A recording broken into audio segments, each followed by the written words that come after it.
after you know how to write your own smart contract, you can compile your own smart contract. The compile interface, we normally have like two JSON parameters. The first one is contract. Well, inside the contract, you put the contract you made before. And the second one is the arguments.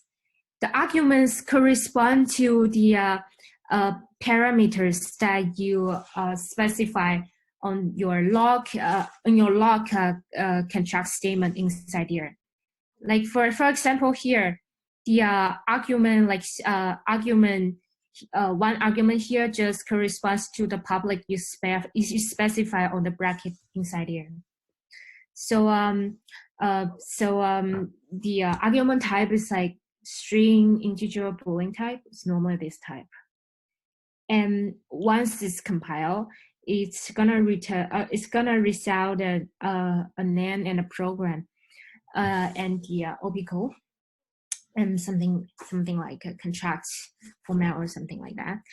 And like and here's the important things. We're gonna write down the result program, because the result program we could use that to find like which output that is stored. Okay, yeah. If you are interested, like here's the address of our Bytom smart contract document.